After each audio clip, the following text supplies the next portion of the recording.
El Senado aprueba grandes reducciones al Instituto Nacional Electoral y esta medida, respaldada por el presidente López Obrador, alarma a los críticos en México y en el mundo que dicen que puede ser un golpe a la democracia.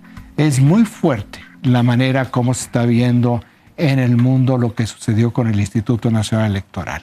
Y vamos ahora a platicar sobre este tema con Salvador Camarena, quien ya está aquí con nosotros. ¿Qué tal, Salvador? Muy buenos días.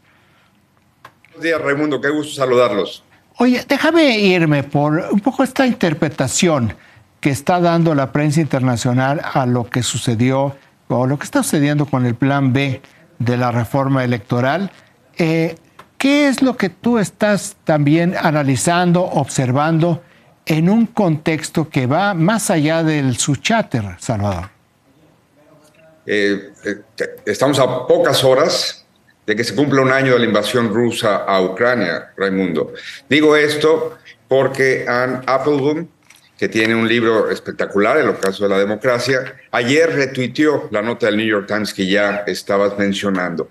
Esta señora se la ha pasado el último año hablando de Putin, hablando de Rusia, hablando de la invasión a Ucrania, hablando de un tema así de importante. Ayer su atención se desvió a México para decir, aquí hay otro tema importante. Retomo pues lo que señalaste del despliegue que hay en primeras planas internacionales de lo que ocurrió ayer en el Senado, una cosa que estaba cantada, pero no por programada, no porque ya se haya descontado que iba a ocurrir con la mayoría simple del oficialismo, deja de ser de esa gravedad, que gente importante que está denunciando cómo las autocracias están ganando terreno, ayer se detuvo a decir, ojo con México, así como las primeras planas de hoy. Los especialistas en este tipo de endurecimiento de los regímenes están llamando la atención sobre México. ¿Por qué? Porque cuesta trabajo ver en este sexenio cualquier decisión, cualquier cruce de frontera que se asimile con esto. Podemos hablar de que hubo una cancelación de un aeropuerto en Texcoco, muy grave, con consecuencias indeseables. Podemos decir que se privilegian los contratos para la CFE y se cancelan contratos que estaban vigentes y legales con otras empresas para la producción de energía eléctrica. Podemos hablar de la militarización de la seguridad pública también, que puede tener muchas consecuencias indeseables. Pero lo que pasó ayer es que se cambian las reglas del juego mediante las cuales los mexicanos en los últimos 30 años hemos acordado cómo nos disputamos el poder, cómo elegimos a nuestras autoridades. ¿Y quién gana cuando se cambian esas reglas de un solo lado?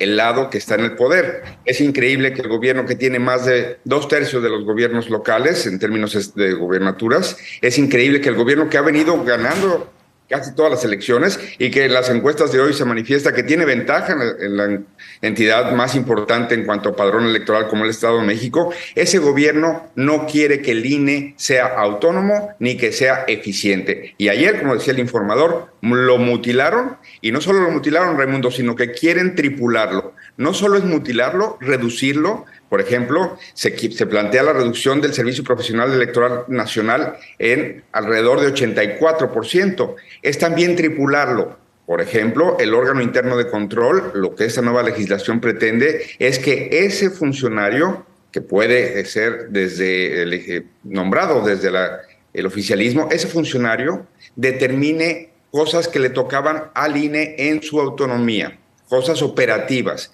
¿Qué quiere? Que la Secretaría de Relaciones Exteriores sea la que también valide cosas que se van a hacer con respecto al voto al extranjero. Se le quita la autonomía al INE, no solo se le mutila, sino se le quiere tripular desde el gobierno.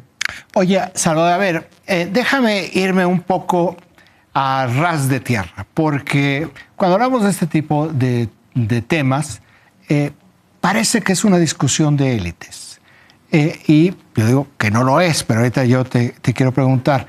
Aquí dicen quienes piensan que esto es una regresión democrática, argumentan que sí se está minando la democracia, pero el presidente Morena dice no, al contrario, estamos nosotros caminando hacia una verdadera democracia. ¿Cómo podemos nosotros entender la definición de democracia que plantea el presidente? La que plantea el presidente, bueno, el presidente lo que quiere es abonar al mito fundacional del fraude del 2006, y el verdugo, según él, de lo que eran sus pretensiones en ese año, fue el entonces Instituto Federal Electoral, hoy INE. Entonces lo que está haciendo es una vendetta, es una revancha. 2, el presidente tiene el discurso de la austeridad y el INE tiene una autonomía mediante la cual se defendió de algunos decretos de autoridad del presidente. Bueno, sí, entonces también quiere dar una muestra de que nada se le escapa a su control. Eso es lo que él quiere, tener una bandera consumada, que es: ya reformamos lo que era una élite que estaba enquistada dentro del aparato del Estado, no gubernamental, y ese es su modelo, austeridad. Pero esta austeridad la aplican aquellos que en 4 años no han podido resolver el desabasto de medicamentos, Raimundo. Y ahora, sin haber consultado con expertos plurales, sin haber tenido pláticas el legislativo, los legisladores del oficialismo, con el INE, sin haber preguntado qué áreas de mejora sí tenía seguramente el INE, cómo reducir incluso. Se puede hacer algo menos caro, porque teníamos una democracia cara, sí, sin duda, sin hacer ningún tipo de consulta, unilateralmente. Esta es la primera reforma electoral en 3 décadas que saldrá solamente apoyada por una fuerza, es decir, no es ni por consenso ni por la mayoría de las fuerzas políticas.